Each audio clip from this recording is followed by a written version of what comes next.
The Zero had ruled the Pacific skies unchallenged for 3 years. Japanese aces, veterans of China and Pearl Harbor, dismissed early reports of a new American fighter as propaganda, another clumsy, heavy machine that their nimble Mitsubishis would shred like paper. They had destroyed Wildcats, Buffaloes, and every Allied aircraft that dared challenge them. Their confidence was absolute, their contempt for American engineering legendary. Then, in November 1943, over the Gilbert Islands, they encountered the Grumman F6F Hellcat for the first time in force. Within 18 months, this inferior American fighter would obliterate 5,163 Japanese aircraft while losing only 270 of its own. A kill ratio so devastating that it would break the back of Japanese naval aviation forever. The aces who had laughed would soon be dead, and their empire's air superiority would become nothing more than a fading memory. May 1942. The Coral Sea and Midway. The United States Navy faced an existential crisis that few outside the highest command circles fully comprehended. In the smoking aftermath of these pivotal battles, American carrier pilots returned with reports that chilled fleet commanders to their core. The Grumman F4F Wildcat, the Navy's frontline fighter, was being systematically outclassed by the Mitsubishi A6M0 in nearly every performance metric that mattered in aerial combat. Lieutenant Commander John Thatch, one of the Navy's most brilliant tactical minds, compiled the grim statistics after Midway. The Zero could outclimb the Wildcat by 2,500 feet per minute. It could outturn it in half the radius. Its range exceeded the American fighters by nearly 1,000 miles. Most terrifyingly, in the hands of Japan's veteran aces, men who had honed their skills over the skies of China since 1937, the Zero was a scalpel, and American pilots were dying at an alarming rate.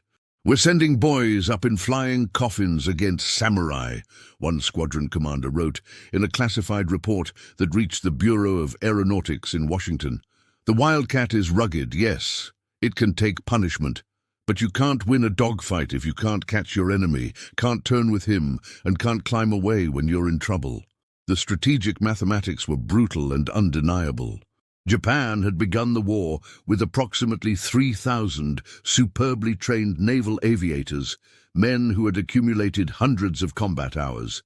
Their training program was rigorous, taking nearly 2 years to produce a carrier-qualified pilot. They were, without exaggeration, among the finest aviators in the world, and they flew an aircraft that seemed purpose-built to maximize their lethal skills. Commander Apollo Susek, a test pilot and engineering liaison, stood before a gathering of Navy brass and Grumman executives in June 1942 with a presentation that would reshape the Pacific War. His words were blunt. "Gentlemen, we are losing the qualitative edge in fighter aviation. The Japanese have achieved air superiority, not through numbers, but through a superior weapon system married to superior training. Our current response, the F4F4 Wildcat, is inadequate.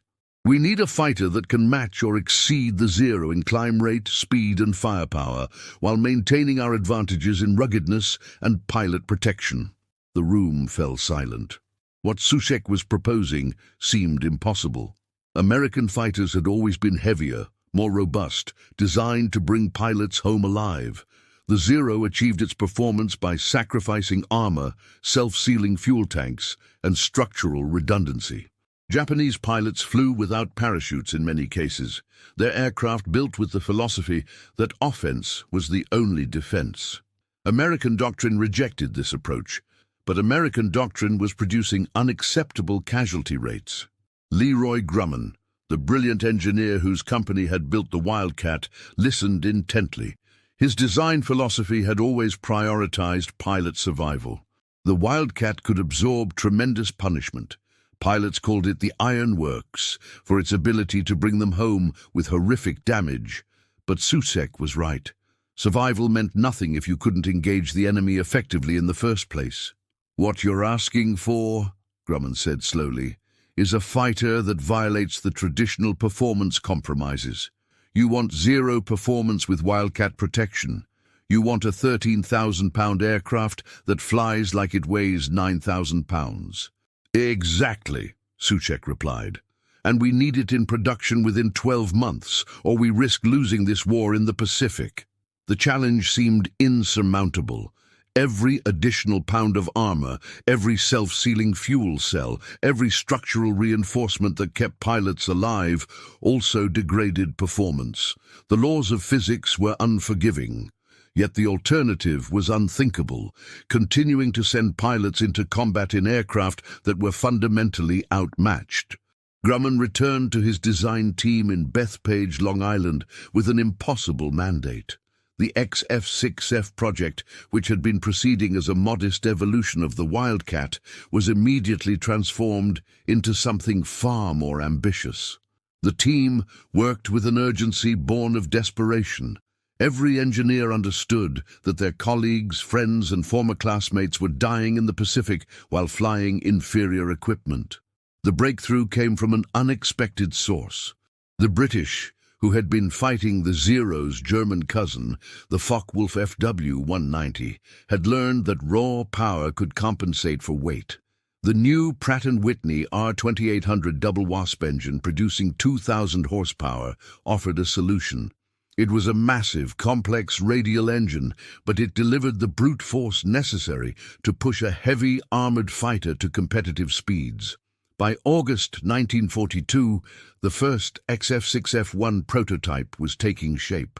It was a large aircraft by fighter standards, weighing 12,186 pounds empty, nearly 3,000 pounds more than a Zero. But that weight included 212 pounds of armor plate, protecting the pilot, self-sealing fuel tanks that could absorb multiple hits, and 6 50-caliber machine guns with 400 rounds per gun. Firepower that could literally saw a Japanese aircraft in half. The skeptics were numerous and vocal. "It's too heavy," declared one Navy Evaluation Board member. "It'll never dogfight with a Zero. We're building a flying tank, not a fighter." But Grumman's team had learned from the combat reports. They studied gun camera footage, interviewed returning pilots, and analyzed every engagement where Wildcats had successfully defeated Zeros. A pattern emerged. American victories came from tactics that leveraged the Wildcat's strengths: superior diving speed, better high-speed handling, and devastating firepower. The new fighter would amplify these advantages to such a degree that traditional dogfighting would become irrelevant.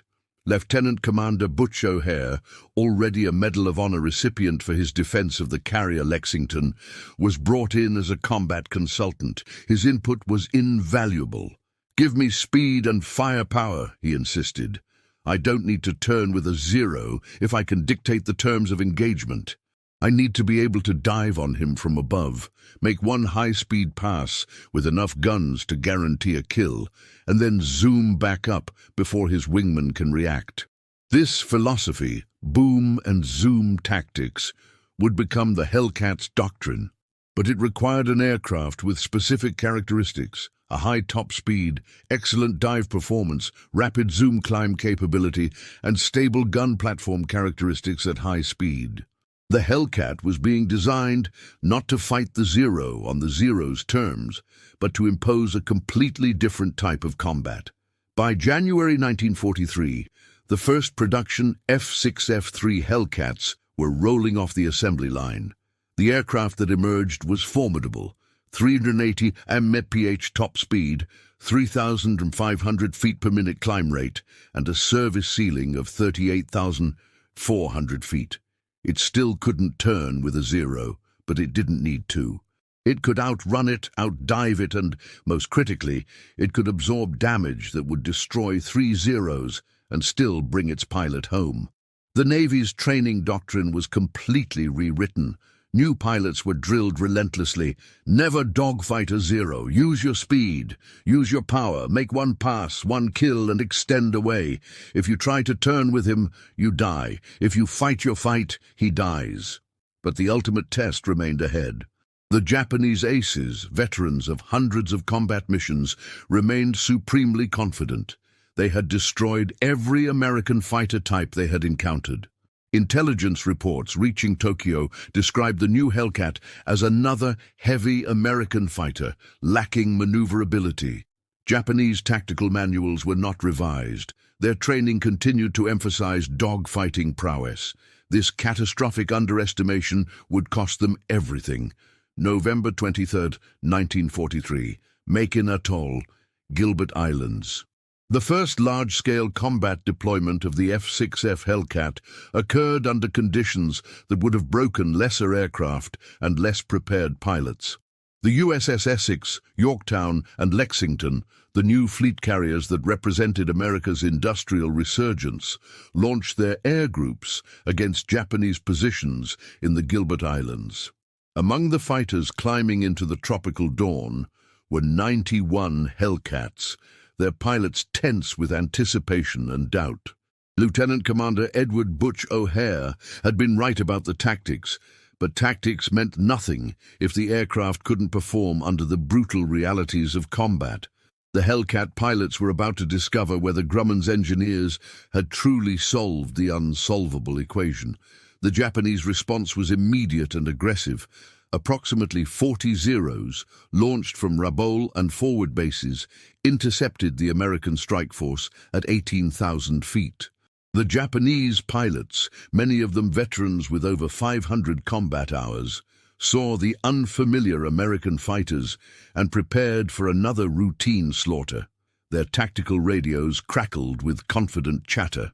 One intercepted transmission, later translated, captured their mindset perfectly. New American type, large and heavy, engage with standard tactics. What happened next would be analyzed in military academies for generations. The Hellcat pilots, following their new doctrine religiously, refused the turning engagement the Zeros attempted to initiate. Instead, they used their superior speed to maintain energy advantage, diving through the Japanese formations, firing devastating bursts from their 650 caliber guns, then zooming back to altitude using the R-2800 engine's massive power. Ensign Robert Duncan, flying from the Essex, later described his first kill. "I came down on him at about 350 knots, maybe 400. He started his turn, they always turn, but I wasn't following him around. I put the pipper on his wing root, fired a 2-second burst, and his wing just folded. The whole aircraft came apart. I was already climbing away before he hit the water. My wingman got another one on the same pass." The results of that first major engagement were stunning. 19 Japanese aircraft destroyed, with only 2 Hellcats lost. 1 to ground fire, 1 to a mid-air collision. The 9. 5-to-1 kill ratio in the Hellcat's first major battle sent shockwaves through both navies, but the true test came in the sustained operations that followed. The Gilbert Islands campaign became a crucible where the Hellcat's design philosophy was validated through blood and fire. The operational reality, Tarawa, November 1943. The Marine assault on Tarawa required continuous air cover for 76 hours. Hellcat squadrons flew round-the-clock combat air patrols, ground attack missions, and fleet defense sorties. The aircraft's reliability became as important as its combat performance. Lieutenant James Swope, maintenance officer aboard the Lexington, kept meticulous records that revealed the Hellcat's revolutionary operational characteristics. "We're launching aircraft that take hits, come back, get patched, and fly again the same day," he reported. One F6F took a 20mm cannon shell through the engine cowling, lost 15% power, and still made it back to the carrier. We had it flying again in 6 hours. The R-2800 engine, despite its complexity, proved remarkably resistant to battle damage. Unlike liquid-cooled inline engines that could be disabled by a single coolant leak, the massive radial could lose entire cylinders and continue running. Pilots reported nursing damaged Hellcats back to their carriers with engines that sounded like a washing machine full of rocks, but still produced enough power to maintain flight. The self-sealing fuel tanks, which skeptics had claimed added unnecessary weight, saved dozens of lives. Zero pilots, trained to aim for fuel tanks to achieve catastrophic kills, found their incendiary rounds ineffective against the Hellcat's protected fuel system. Gun camera footage from Japanese aircraft, captured after the war, showed repeated hits on Hellcat fuel tanks that would have turned a Zero into a fireball, but merely produced small puffs of smoke on the American fighter. The Japanese response: confusion and doctrinal paralysis. Intelligence reports reaching the Imperial Japanese Navy headquarters in Truk painted a confusing picture. The new American fighter was described inconsistently. Some reports claimed it was faster than the Zero, others that it was merely equal. Some pilots reported it could climb with them, others that it couldn't turn at all. The confusion stemmed from the Hellcat's tactical flexibility. In the hands of a disciplined pilot following doctrine, it was nearly untouchable. But when pilots violated doctrine and attempted traditional dogfighting, the Hellcat's limitations became apparent. And Japanese pilots who encountered these rare mistakes reported them as the aircraft's standard performance.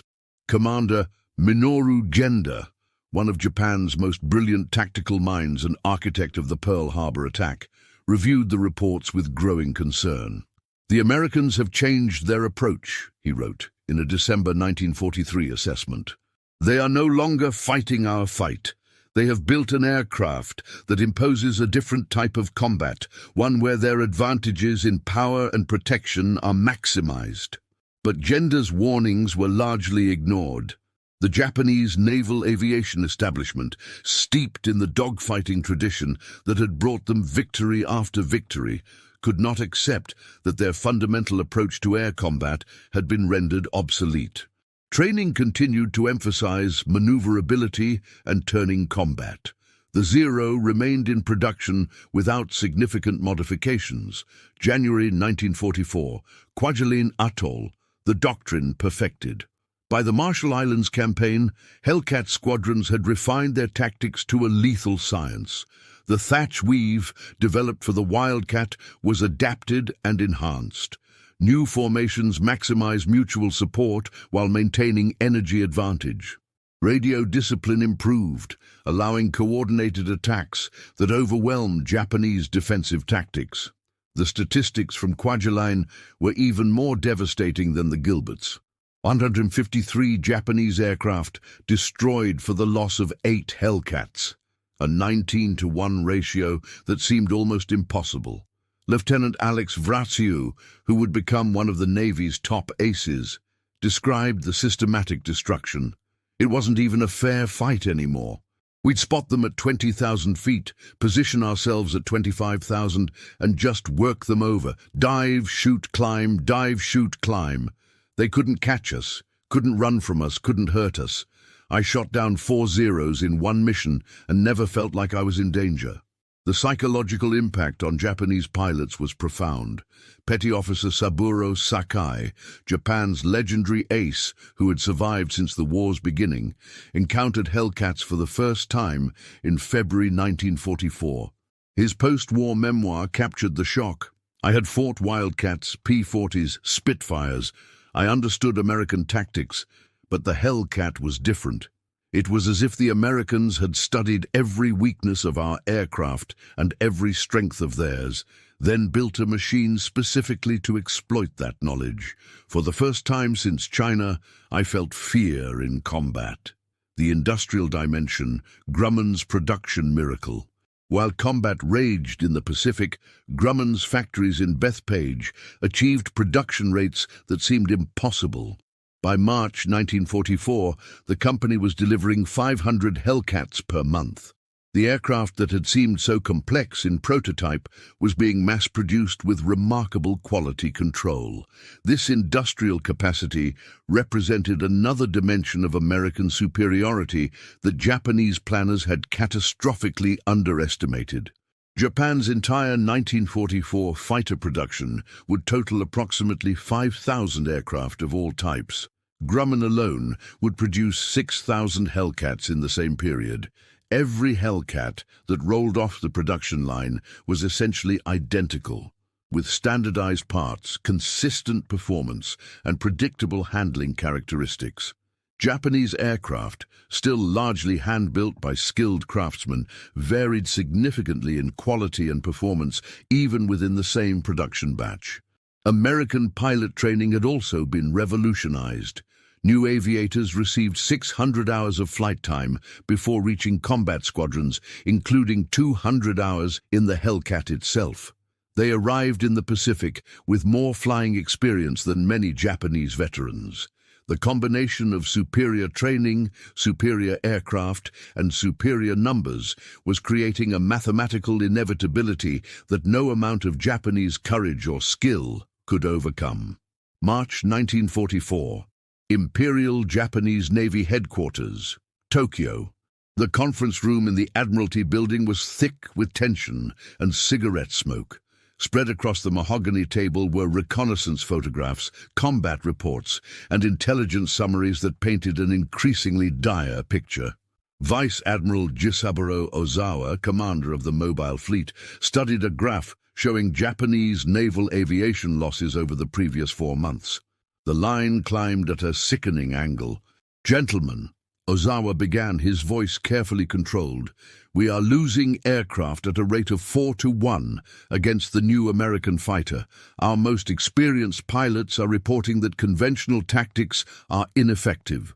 Some are calling the F6F the assassin because it kills without warning and disappears before retaliation is possible." Commander Masatake Okumiya, an intelligence officer who had compiled the most comprehensive analysis of Hellcat capabilities, stood to present his findings. His report, classified Most Secret, represented the first systematic Japanese attempt to understand what had gone so catastrophically wrong.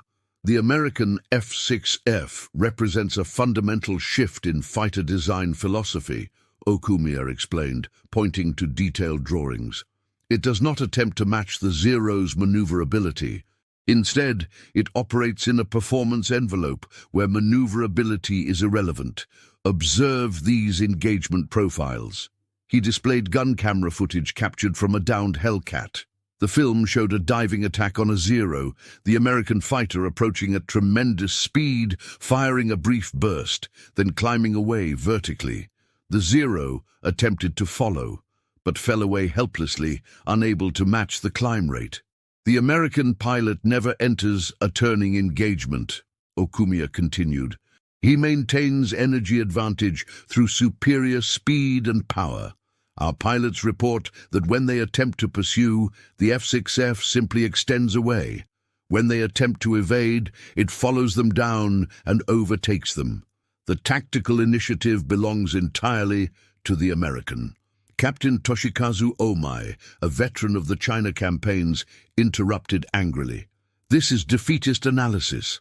Our pilots have superior training and fighting spirit.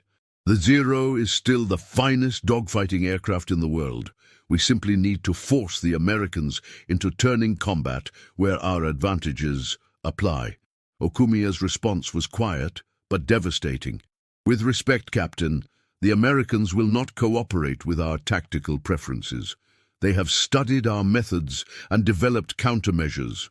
More critically, they have the aircraft performance to enforce their doctrine. We cannot force them to fight our fight." The room erupted in argument. The older officers, products of the pre-war naval aviation establishment, could not accept that the tactical principles that had brought them victory after victory had been rendered obsolete. The younger officers, many of whom had faced Hellcats in combat, knew the terrible truth. April 1944, Truk Lagoon, the perspective from the cockpit. Flight Petty Officer Kiyoshi Ito sat in his Zero on the Coral airstrip, waiting for the scramble order he knew would come. American carrier raids on Truk had become routine, and each raid brought the dreaded Hellcats. Ito had survived 7 encounters with the American fighters, a survival rate that made him almost unique among his squadron. His diary, recovered after the war, provided a rare window into the psychological impact of facing the Hellcat. April 3rd. Another raid today. 16 of us scrambled to intercept. We climbed to 6,000 meters, but the Americans were already above us, perhaps at 8,000 meters. They came down like hawks on rabbits. Tanaka-san exploded in flames before he could even turn. I saw the American fighter. It was huge, dark blue with white stars, fire for perhaps 2 seconds. Tanaka's entire aircraft disintegrated. The American climbed away and we could not follow.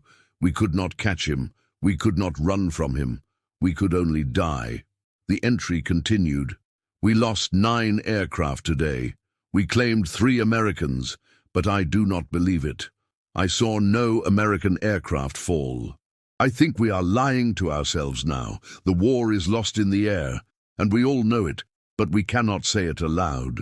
This psychological collapse was occurring across Japanese naval aviation. Pilots who had once been supremely confident now approached combat with dread. The Americans' tactical discipline meant that Japanese pilots rarely even saw their killers, just a brief glimpse of a dark shape diving from above, the hammering of 50 caliber guns, and then death or desperate evasion. May 1944. The Battle of the Philippine Sea approaches. Admiral Ozawa was planning Operation A-Go, a decisive carrier battle that would commit Japan's remaining naval aviation strength, 9 carriers with 430 aircraft, against the American Fifth Fleet. The plan relied on superior range. Japanese aircraft could strike at 300 miles, while American aircraft were limited to 200 miles. Ozawa intended to attack from beyond American retaliation range, using island bases to refuel and rearm. But the plan contained a fatal assumption: that Japanese aircraft could penetrate American defenses and inflict crippling damage. This assumption was based on pre-Hellcat combat data and fundamentally misunderstood the revolution that had occurred in American fighter capability. Commander Okumiya, reviewing the operational plan, submitted a dissenting analysis that was ignored. The F6F Hellcat has a combat radius of 340 miles with drop tanks. American radar can detect our formations at 150 miles. Their fighter direction officers can vector Hellcats to intercept us long before we reach their carriers. We will be attacking through a defensive screen of 300-plus fighters that are individually superior to our aircraft and flown by pilots with equal or superior training. The mathematics of this engagement are catastrophic. His warnings were dismissed as pessimism. The operation proceeded. June 11th, 1944. Guam. The reconnaissance failure. Japanese reconnaissance aircraft attempting to locate the American fleet were systematically destroyed by Hellcat combat air patrols. Of 12 reconnaissance missions launched, only 1 returned, and it provided no useful intelligence. The Americans, guided by superior radar and radio intelligence, knew exactly where Ozawa's fleet was located. Ozawa was operating blind. Lieutenant Commander Zenji Abe, a reconnaissance pilot, described his mission in a report filed hours before the battle. We were intercepted 200 kilometers from the American fleet by 4 F6F fighters. They appeared from above, traveling at tremendous speed. My observer was killed in the first pass, my radio operator wounded in the second. The aircraft was hit 47 times. We escaped only because we flew into a cloud bank at wave-top height. The Americans did not pursue into the clouds. Their discipline is remarkable. They returned to their patrol station rather than chase us. This suggests they have many aircraft and do not need to risk themselves unnecessarily. The report concluded with a chilling assessment. The Americans are fighting a different war than we are. They have resources we cannot match, technology we cannot counter, and doctrine we cannot defeat. I do not believe we can win the coming battle. June 18th, 1944. The eve of battle. Aboard the carrier Taiho, Japanese pilots attended their final briefing.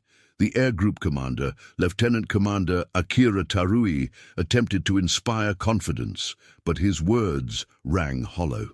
The Americans have numbers and new aircraft, yes, but we have skill and fighting spirit. Remember your training, close to knife-fighting range, where the Zero's maneuverability dominates. Accept that some of us will die, but our sacrifice will cripple their fleet. Nay, in the ready room of the USS Lexington, the briefing had a completely different tone. Commander Paul Bouy, the air group commander, was matter of fact. Intelligence indicates the Japanese will commit everything they have. We'll be outnumbered initially, but that won't last long. Stick to doctrine. Do not dogfight. Use your speed and altitude advantage. The Hellcat is superior to anything they can put in the air. Trust your aircraft, trust your training, and trust your wingman. We're going to destroy their naval aviation tomorrow, and it's going to be methodical. The contrast in these briefings captured the fundamental difference between the two forces. The Japanese were preparing for a heroic, desperate gamble. The Americans were preparing for an industrial-scale slaughter. Ensign Wilbur Spider Webb, a Hellcat pilot aboard the Essex, wrote a letter home that night. "Tomorrow, we're expecting the biggest air battle of the war. I'm not scared," which is strange. The Hellcat is just that good.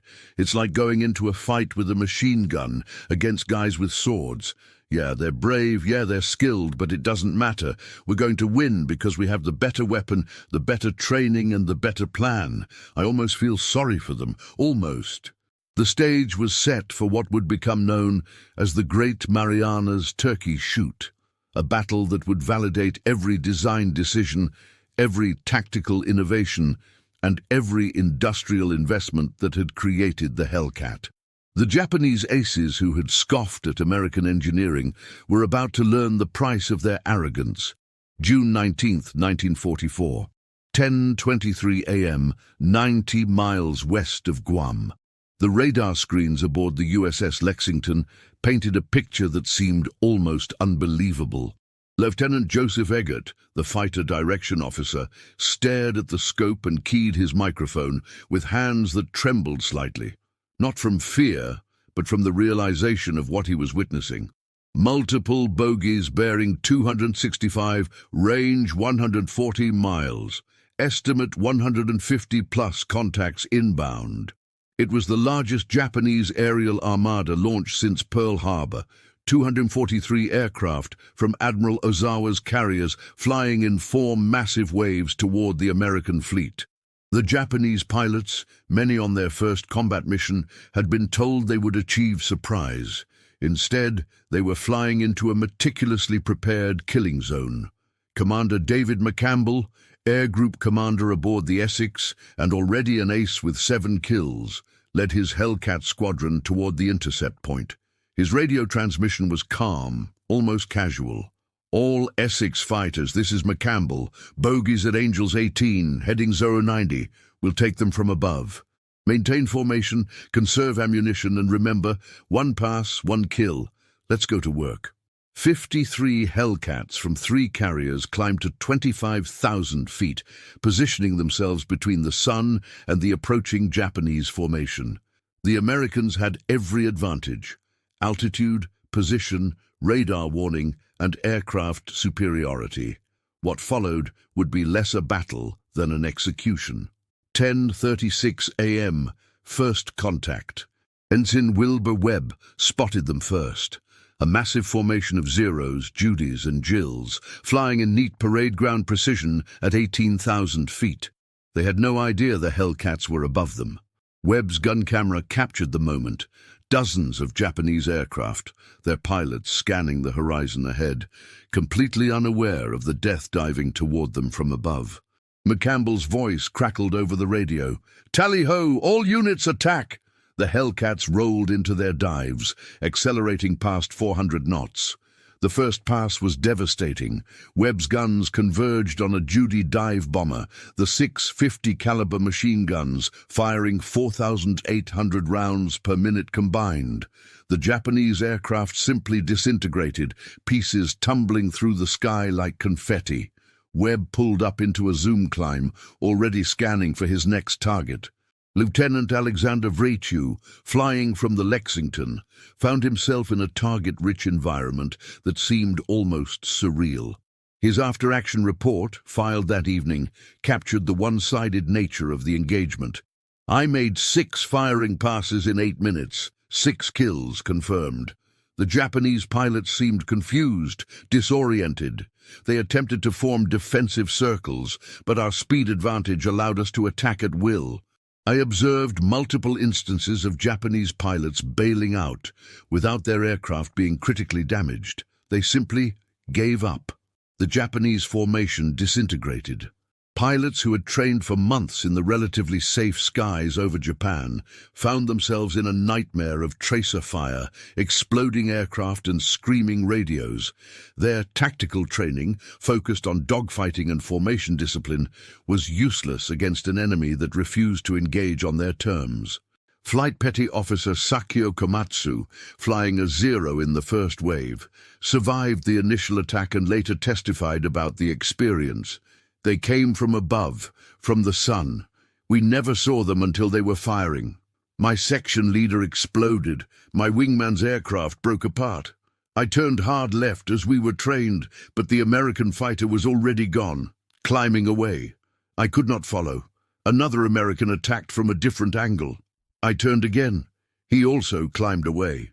Then a third attack. I realized they were taking turns, using their speed to attack without risk. I was going to die, and there was nothing I could do to prevent it." Komatsu survived only because he dove to wave-top height and fled westward at full throttle. Of the 69 aircraft in the first wave, only 27 returned to their carriers. Not a single American ship was hit. 11:07 a.m. The second wave. The second Japanese strike, 128 aircraft, fared even worse. American fighter direction had become a precise science. Hellcats were vectored to intercept points with mathematical precision, arriving with altitude and position advantage every time. The Japanese pilots, already demoralized by radio reports from the first wave, flew into combat, knowing they were likely to die. Lieutenant, junior grade, George Carr, flying from the Hornet, described the systematic destruction. "It was like shooting ducks in a gallery. They flew straight and level, maintaining formation discipline even as we tore them apart. I shot down 3 Vals in one diving pass, just walked my fire across the formation.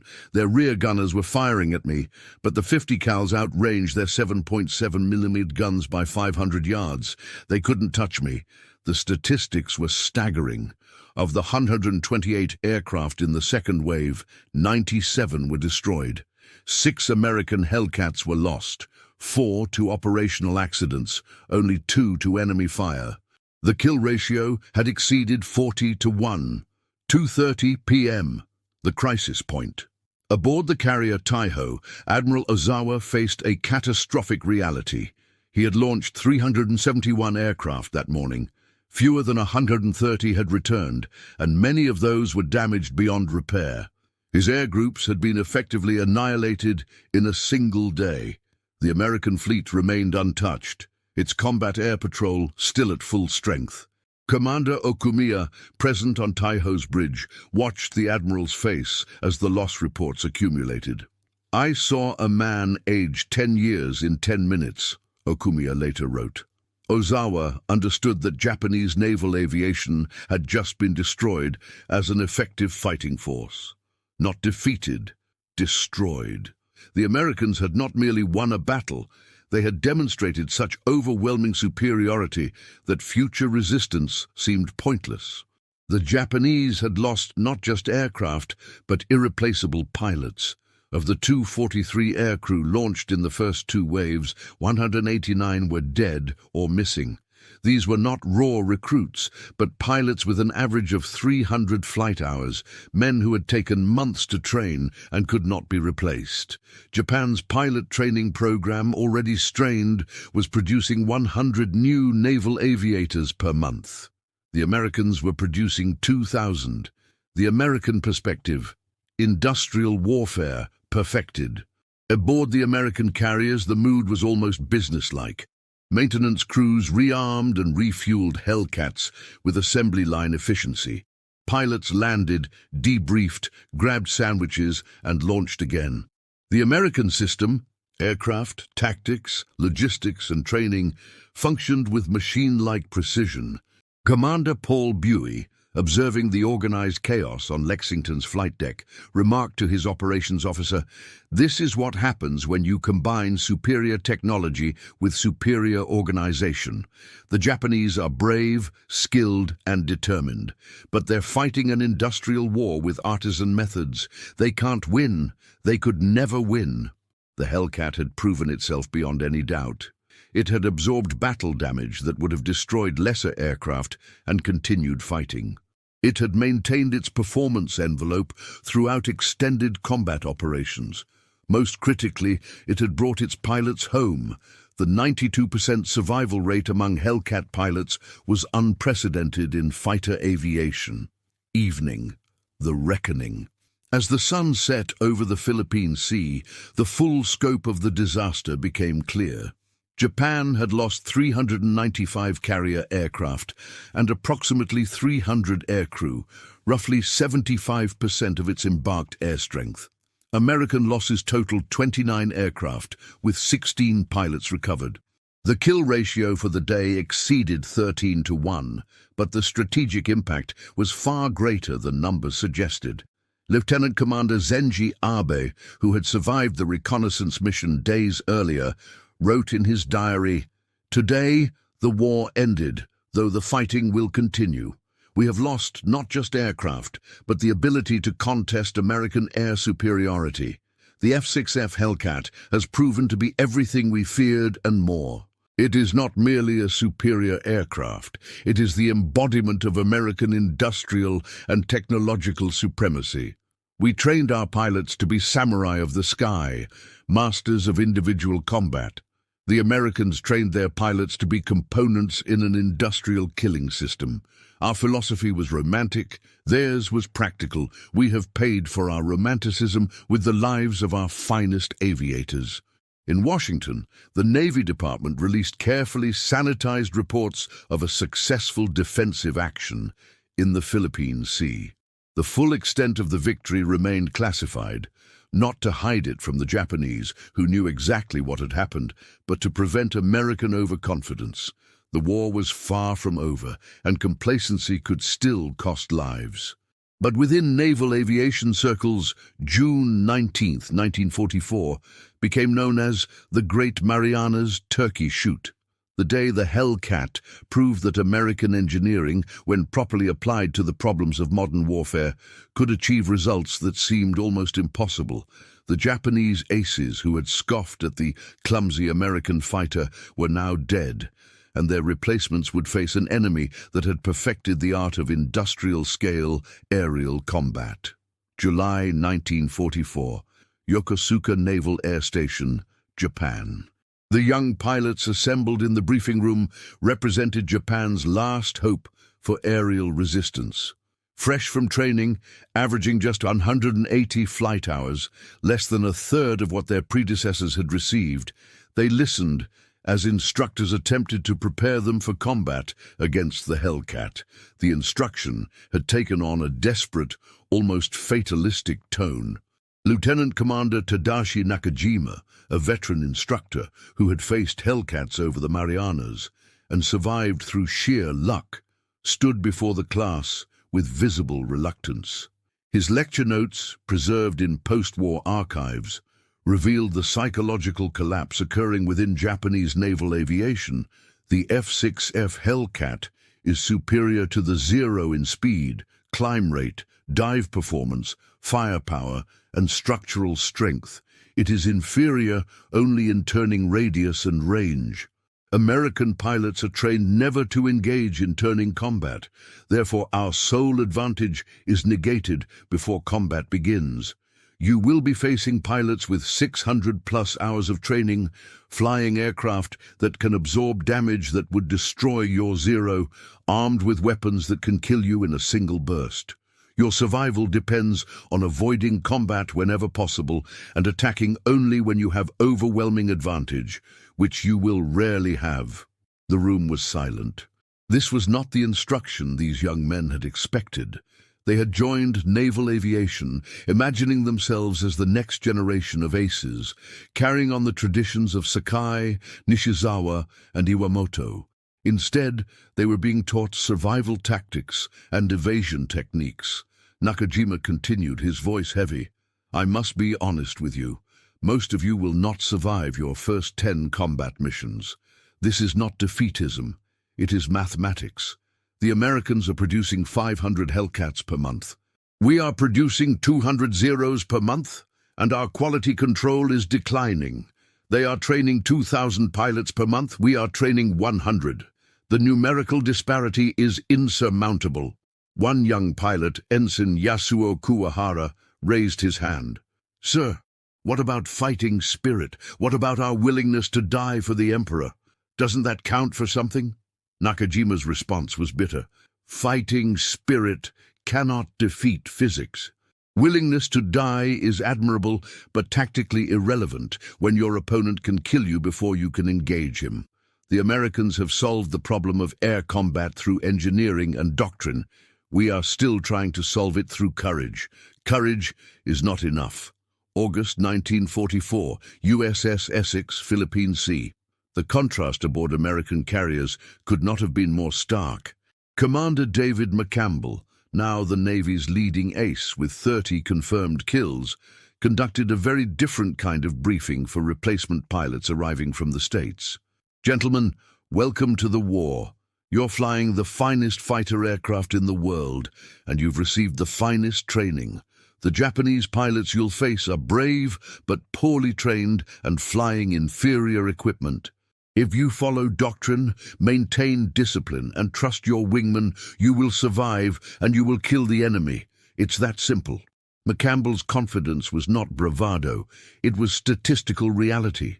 The Hellcat's kill ratio had stabilized at 19-1 across all theaters. American pilot losses had dropped to levels that seemed almost miraculous compared to 1942. The systematic nature of American air superiority had transformed carrier operations from desperate gambles into calculated, low-risk missions. Ensign Roy "Butch" Voris, a newly arrived pilot, later recalled his first combat mission. "I was terrified during the briefing, convinced I was going to die. Then we launched, and I saw the system in action. We had radar vectoring us to the intercept. We had altitude advantage. We had numerical superiority, 8 Hellcats against 4 Zeros. The engagement lasted maybe 90 seconds. We shot down all 4 without taking a single hit. I didn't fire a shot. My section leader got 2, his wingman got 2. I just maintained position and watched. It was so clinical, so one-sided. I realized the Japanese didn't have a chance." September 1944, the Battle of Formosa. Admiral Ozawa, still commanding what remained of Japan's carrier forces, attempted one final conventional carrier operation. He had rebuilt his air groups with the newly trained pilots, scraping together 180 aircraft. Intelligence reports indicated the American Third Fleet had over 1,000 aircraft, including 600-plus Hellcats. The mathematics were suicidal, but orders from Tokyo demanded action. The resulting battle was less a combat engagement than a massacre. Japanese formations were detected by radar at 120 miles, intercepted by Hellcats at 80 miles, and destroyed before reaching the American fleet. Of 180 aircraft launched, 162 were shot down. 0 American ships were damaged. The kill ratio for the day exceeded 27-1. Flight Petty Officer Kaneyoshi Muto, one of 18 survivors, provided testimony that captured the utter hopelessness of Japanese pilots. "We knew we were going to die before we launched. Everyone knew. We said our goodbyes, wrote our final letters. When the Americans intercepted us, there was no surprise, no shock, just resignation. I saw Watanabe-san's aircraft explode. I saw Kimura-san bail out. I saw Tanaka-san's wing fold and his Zero spin into the ocean. I survived because my engine failed, and I had to ditch before reaching the American fleet. The Americans didn't even bother to strafe me in the water. They had more important targets. That's how little threat we posed. We weren't even worth the ammunition. October 1944. The kamikaze decision. In Tokyo, Vice Admiral Takejiro Onishi reached a devastating conclusion. Conventional aerial combat against the Americans was no longer viable. Japanese pilots could not defeat Hellcat-equipped combat air patrols through skill or courage. The only way to inflict damage was to bypass the fighter screen entirely through suicide attacks that required no return journey and no aerial combat skill. The kamikaze doctrine was born not from fanaticism, but from mathematical desperation. A conventionally attacking Japanese strike group had perhaps a 5% chance of reaching American ships and a 10% chance of scoring hits if they arrived. A kamikaze attack had a 30% chance of reaching the target and a 50% chance of causing damage upon arrival. The mathematics favored suicide. Commander Okumiya, tasked with analyzing the kamikaze strategy, wrote a classified assessment that was brutally honest. The kamikaze is an admission of defeat. We are adopting suicide tactics because we can no longer compete in conventional air combat. The F6F Hellcat has made traditional carrier aviation impossible for us. We are reduced to using our aircraft as manned missiles because we cannot use them as fighters. This is not a tactic, it is a symptom of our complete failure in the technological and doctrinal dimensions of air warfare. The American response: Hellcats as the anti-kamikaze shield. The kamikaze threat forced American fighter doctrine to evolve. Hellcat combat air patrols were expanded and reorganized specifically to intercept suicide attackers. The aircraft's combination of speed, firepower, and endurance made it ideal for this mission. Lieutenant Eugene Valencia developed the mowing machine tactic. 4 Hellcats flying in a coordinated pattern that created overlapping fields of fire, systematically destroying incoming kamikazes before they could reach the fleet. His team achieved a 50-0 kill ratio, shooting down 50 Japanese aircraft without a single loss. The statistics from October through December 1944 demonstrated the Hellcat's effectiveness against the kamikaze threat. Of 650 kamikaze sorties launched, Hellcat combat air patrols destroyed 421, a 65% interception rate. The remaining attacks faced anti-aircraft fire from the fleet. Only 47 kamikazes, 7% of those launched, successfully struck American ships. November 1944. The psychological collapse. Intercepted Japanese radio communications revealed the psychological state of pilots facing Hellcats. American intelligence officers compiled a report of translated transmissions that painted a picture of complete demoralization. They're above us again. I can't climb to them. I'm hit, engine smoking. I can't make it back. Where did he come from? I never saw him. They're too fast. I can't turn with... Transmission ends. Lieutenant Commander Gilvan Slonim, an intelligence officer aboard the Enterprise, analyzed these intercepts. We're not just defeating them. We're breaking them psychologically. They know they can't win. They know they're going to die. They're still fighting because they have no choice, but the will to fight is gone. The Hellcat hasn't just achieved air superiority. It's achieved air supremacy so complete that Japanese pilots are psychologically defeated before combat begins. December 1944. The final assessment. By year's end, the Hellcat had destroyed over 4,000 Japanese aircraft while losing fewer than 200 of its own. The 20-to-1 kill ratio was unprecedented in military aviation history, but the numbers told only part of the story. Admiral Chester Nimitz, in a classified assessment to the Joint Chiefs of Staff, summarized the strategic impact. The F6F Hellcat has achieved what we thought impossible in 1942, complete air superiority over the Japanese throughout the Pacific. Enemy carrier aviation has been effectively eliminated as a strategic threat. Enemy land-based aviation is reduced to kamikaze attacks, which, while dangerous, are being contained at acceptable loss rates. The Hellcat has proven to be the single most important weapon system in the Pacific War, enabling every subsequent operation through its guarantee of air superiority. Aboard the carrier Zuikaku, the last surviving Japanese carrier from the Pearl Harbor attack, Commander Okumiya wrote a final entry in his war diary before the ship was sunk at Leyte Gulf. "We scoffed at the Hellcat. We called it heavy, clumsy, unworthy of respect. We were fools." The Americans understood something we did not: that modern war is won not by individual heroism, but by systematic superiority in every dimension: technology, training, logistics, and doctrine. The Hellcat embodies this understanding. It is not a romantic aircraft. It is a practical, efficient killing machine, and it has destroyed us. Future generations will study this aircraft and wonder how we could have been so blind to what was coming. The Japanese aces, who had dismissed American engineering, were now dead or grounded. Their replacements flew to their deaths, knowing they had no chance of victory. The Hellcat had not merely won air superiority, it had psychologically destroyed an entire aviation culture. August 15, 1945, USS Yorktown, Tokyo Bay.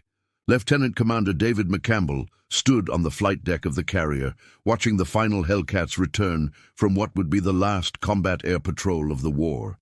The aircraft that touched down bore the scars of 4 years of combat: patched bullet holes, faded paint, oil-stained cowlings, but they still flew with the same reliable power that had made them legendary.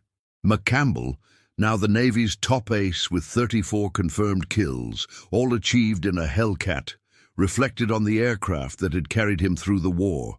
She wasn't beautiful, she wasn't elegant, but she was deadly, reliable, and she brought you home. In the end, that's all that mattered. The final statistics of the Hellcat's war record were staggering: 5,163 enemy aircraft destroyed in air-to-air combat, with only 270 Hellcats lost to enemy aircraft. A final kill ratio of 19.1 to 1. No other fighter in history had achieved such dominance, but the numbers, impressive as they were, told only part of the story.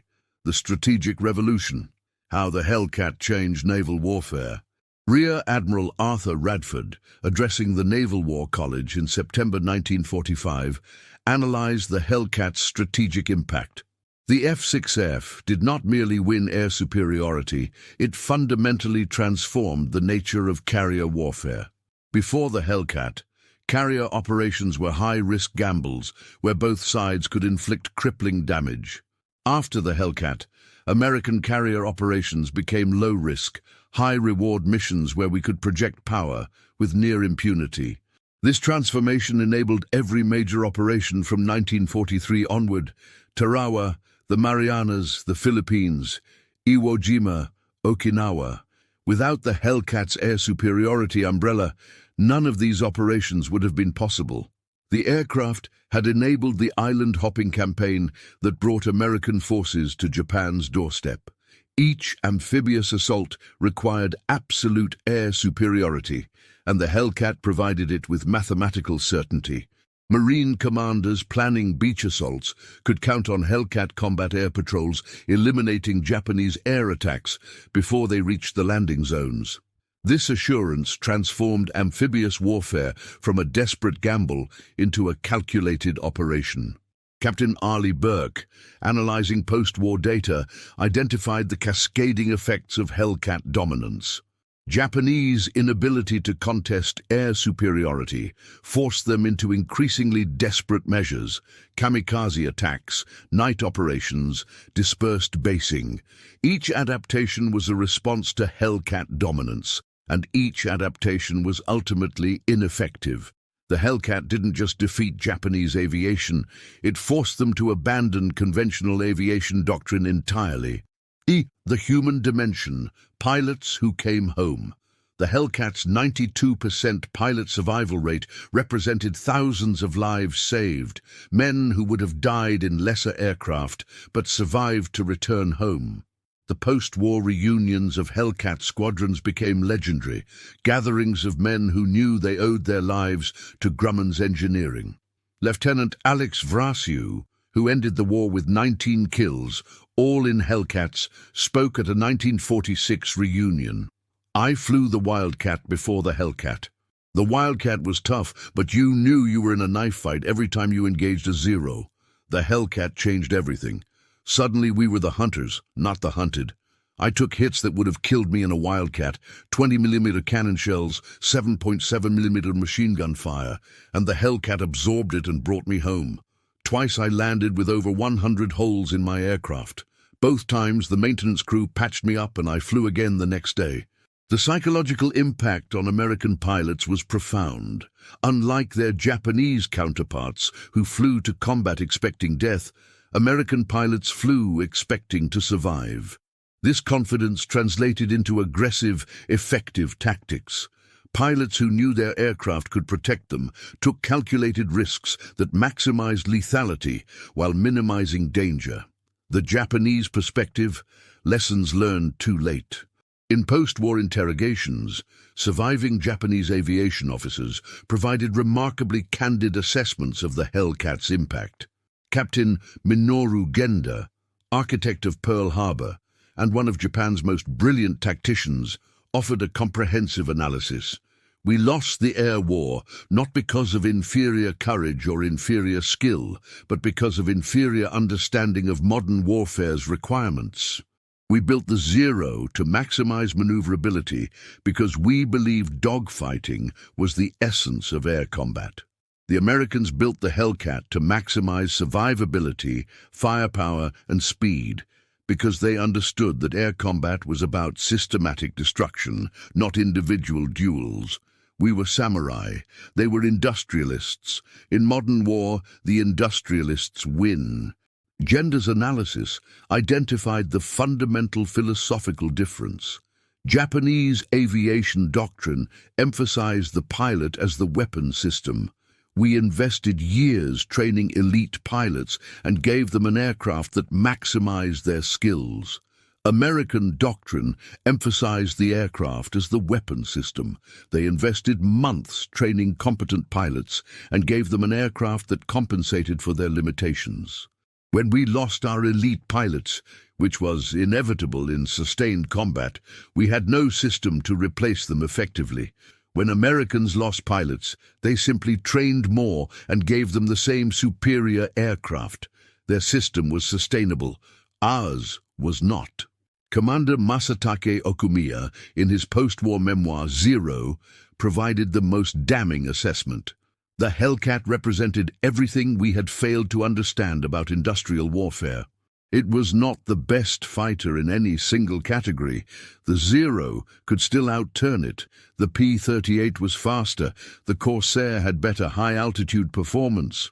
But the Hellcat was the most effective fighter because it optimized the factors that actually mattered in sustained combat: reliability, maintainability, pilot protection, firepower, and tactical flexibility.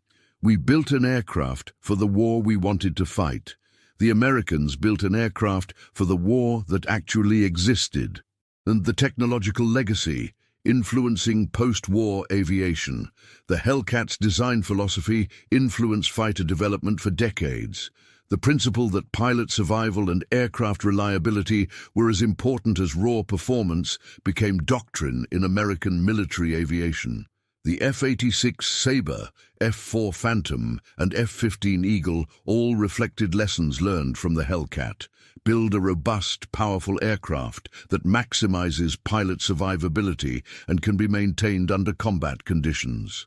Leroy Grumman, reflecting on his company's achievement in 1950, identified the key insight. We didn't try to build the fastest fighter or the most maneuverable fighter.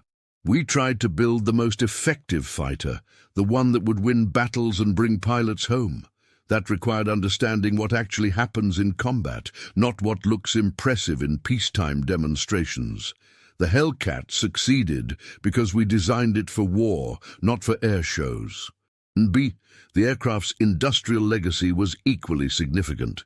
Grumman produced 12,275 Hellcats between 1942 and 1945, an average of 341 aircraft per month at peak production.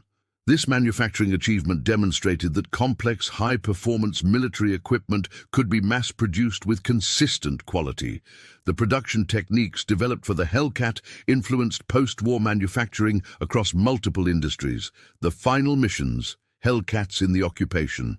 Even after Japan's surrender, Hellcats continued flying combat air patrols over Tokyo Bay and Japanese airfields, ensuring compliance with surrender terms. These final missions were flown with the same professional discipline that had characterized Hellcat operations throughout the war.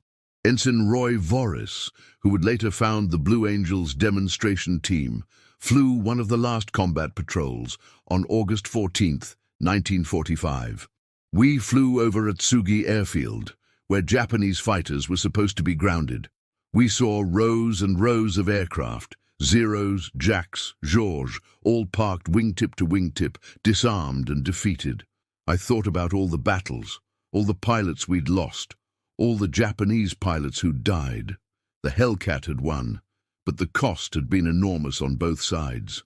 I felt no triumph, just relief that it was finally over. The accounting. What the Hellcat cost and what it achieved. The total program cost for Hellcat development and production was approximately $1.8 billion 1945 dollars, roughly $28 billion in 2024 dollars. This investment produced an aircraft that destroyed 5,163 enemy aircraft in air combat, 56% of all Navy Marine air-to-air kills, enabled 37 major amphibious operations, protected hundreds of naval vessels from air attack, achieved air superiority that made Japan's defeat inevitable, brought home 92% of its pilots, approximately 11,000 lives saved compared to earlier aircraft loss rates. Admiral Chester Nimitz, in his final report on Pacific operations, concluded, "If I were required to identify the single weapons system most responsible for victory in the Pacific, I would choose the F6F Hellcat. Not the atomic bomb, not the submarine, not the battleship, the Hellcat. It gave us air superiority, and air superiority gave us everything else." 1950. The final flight. The last operational Hellcat was retired from U.S. Navy service in 1954, though some continued flying with reserve units and foreign air forces into the 1960s. When the final Hellcat made its last flight, it marked the end of an era.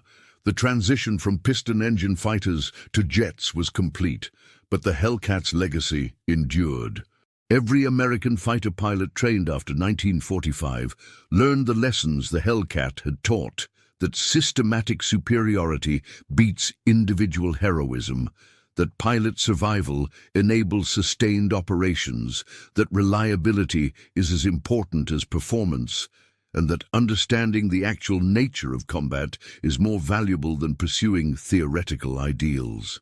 The Japanese aces who had scoffed at the Hellcat in 1943 were long dead, their confidence proven to be fatal arrogance. The American pilots who had flown Hellcats returned home, raised families, and built the post-war world. In the end, the Hellcat had proven that in modern warfare, engineering excellence combined with sound doctrine could achieve results that seemed impossible, a 19-to-1 kill ratio that would never be equaled. The Grumman F6F Hellcat had not just won battles. It had won the war in the Pacific skies, and in doing so, had transformed naval aviation forever. The Hellcat story is one of engineering triumph, tactical innovation, and the transformation of warfare itself. If you found this deep dive into history fascinating, subscribe to our channel for more untold stories from World War II. What other underestimated weapon systems changed the course of history? Share your thoughts in the comments below.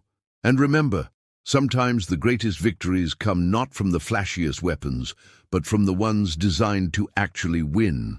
Hit that like button if the Hellcat's 19-to-1 kill ratio amazed you, and we'll see you in the next video.